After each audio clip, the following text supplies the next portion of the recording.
సిద్దిపేట జిల్లా హుస్నాబాద్లో గతంలో కూల్చిన అమరవీరుల స్తూపం స్థలాన్ని ప్రైవేట్ వ్యక్తుల పరం కాకుండా చూడాలని సిపిఐ సీనియర్ నాయకుడు చాడా వెంకటరెడ్డి రాష్ట్ర ప్రభుత్వాన్ని డిమాండ్ చేశారు. స్తూపం స్థలాన్ని జేఏసీ నాయకులతో కలిసి పరిశీలించి మీడియాతో మాట్లాడారు.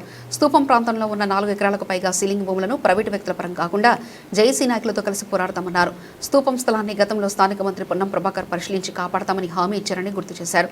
ఇచ్చిన హామీ మేరకు గత శృతులను కాపాడాల్సిన బాధ్యత స్థానిక మంత్రిపై ఉందన్నారు. జేఏసీ నాయకులతో కలిసి సీలింగ్ భూములు ప్రైవేట్ వ్యక్తుల పరం కాకుండా ఆందోళన చేపడతామని వెల్లడించారు.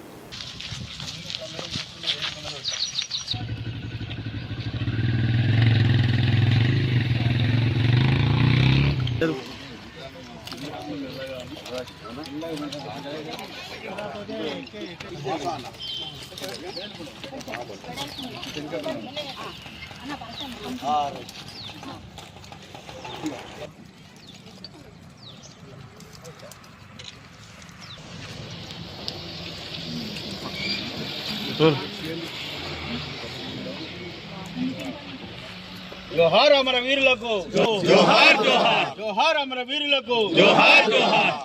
కాపాడుకుందాం స్తూపం భూములను, కాపాడుకుందాం స్తూపం అడుగు భూములను, అక్రమ నిర్మాణాలను వెంటనే ఆపివేయాలి, అక్రమ నిర్మాణాలను వెంటనే ఆపివేయాలి, అక్రమ నిర్మాణాలను వెంటనే కూల్చివేయాలి. కాపాడుకుందాం స్తూపం భూములను, కాపాడుకుందాం స్తూపం భూములను, కాపాడుకుందాం. జోహార్. పునర్నిర్మాణం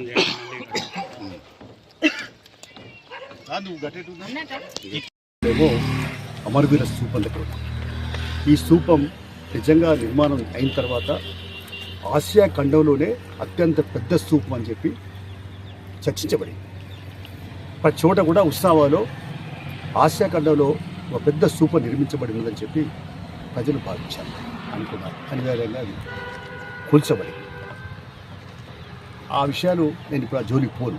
కాకపోతే ఈ ప్రాంతంలో 4 ఎకరాల పైబడి రిటైర్డ్ అయినటువంటి డిఎస్పీ రామచంద్రారెడ్డి గారి సీలింగ్ భూములు, ఆయన సొంత పట్టా భూములు కావు, సీలింగ్లో డిక్లేర్ చేయబడ్డ భూములు. సరే, హైకోర్టు పోయినారు. హైకోర్టులో అది కేసు ఫేవర్గా ఏదైతే ఉందో, ఎక్కడైతే ఇక్కడ కాశీతుర్కోళ్ళు మిగతా ఎస్సీలు బీసీలు ఉన్నారో వాళ్ళకి అనుకూలంగా తీర్పు వచ్చింది. అయితే ఆ ఫైలు ఎక్కడుంది అనేది ఇప్పుడు నేను ఈరోజే ఆర్డీఓ గారితో, హుస్నాబాద్ ఆర్డీఓతో మాట్లాడడం జరిగింది. హుస్నాబాద్ ఆర్డీఓ గారు దాన్ని పరిశీలించి అసలు అది జిల్లాలు విభజనప్పుడు కరీంనగర్ నుంచి వెళ్ళి మరి ఇక్కడికి వచ్చిందా లేదా, ఇవాళ ఆదివారం కాబట్టి రేపు సోమవారం తెలుసుకుని అయినా కూడా చేస్తాం. ఆ ఫైలే దొరికితే హైకోర్టులో పిటిషన్ నెంబర్ అవన్నీ పర్టికులర్స్ కూడా వాళ్ళకి దొరుకుతాయి. తర్వాత ఆడ ఏమిచ్చిందని తెలుస్తుంది. అయితే ఏదైనప్పుడు కూడా ఇక్కడ ఎంతోమందికి ఇప్పుడు స్తూపం అనేది ఇప్పుడు ఇక్కడ పక్క పొంటి బిల్డింగ్ కడుతున్నాడు ఆయన రామచంద్రారెడ్డి కొడుకు, ఆయన పేరు రాజేశ్వర రెడ్డి అని ఒక భాగం. కానీ ఇంకా మిగతా ఇది ఆరంభం మాత్రమే. ఇంకా ఎంత దూరమైనా మళ్ళీ ఆక్రమించే పరిస్థితి సాగుతుంది. కాబట్టి దీన్ని పులిస్తా పెట్టాలంటే తక్షణమే ఇక్కడ పెద్ద ఎత్తున ఆందోళన కార్యక్రమం చేపట్టాల్సిన అవసరం ఉంటుంది. అందులో ఇక్కడ పొన్నం ప్రభాకర్, సరే జేఏసీ వాళ్ళు మరి అలాగే సిపిఐ అందరూ బలపరిచి గెలిపించాం. ఇప్పుడు ఆయన బాధ్యత ఉంది. ఆయన ఇక్కడ లక్ష్మారెడ్డి గారు చెప్పినట్టుగా గత మొదటి వర్ధంతి సందర్భంగా ఆయన మాటిచ్చాడు, ఈ ప్రాంతంలో తప్పనిసరిగా మనం దీన్ని కాపాడదాం, ఇది శాశ్వతంగా ఉంచుదామని చెప్పి కూడా ఆయన చెప్పాడు. ఇప్పటివరకు ఆయన మాట మీద ఉంటాడా దేవుడు అనేది తెలుసుకోవాలి. రేపైతే ఆయన ఇక్కడికి పర్యటనకు వస్తుందో తెలిసింది. కాబట్టి ఇక్కడ మరి తప్పనిసరిగా అన్ని జేఏసీ నాయకులు, పార్టీ నాయకులు కూడా ఇచ్చి ఆయనతో కూడా ఆయన అభిప్రాయం ఏంది ఇప్పుడు ఇట్లా జరుగుతుంది. ఇంకేమైనా ఇవాళ ఇది సీలింగ్ భూమిని దీన్ని తేల్చడానికి ప్రభుత్వం వెంటనే తక్షణం కూరుకోవాలి. కలెక్టర్ గారు నిజ నిర్ధారణ కమిటీ సమగ్ర విచారణ జరిపించాలి. నేను కూడా ఈ విషయాలను తెలుసుకున్న తర్వాత నేను ఇక్కడ రిప్రజెంటేషన్ తయారు చేసుకొని నేను రేపే వెంటనే రెవెన్యూ మినిస్టర్తో, అవసరం కొన్ని ప్రిన్సిపల్ సెక్రటరీతో వాళ్ళతో కూడా మాట్లాడి కలెక్టర్ కూడా లెటర్ పంపించి నా సిపిఐ పార్టీగా మా ప్రయత్నం మేము చేస్తాం. జేఏసీ చేపట్టబోయేటువంటి ఆందోళనకు మేము సిపిఐ పార్టీ ఇక్కడ అండగా ఉంటుంది.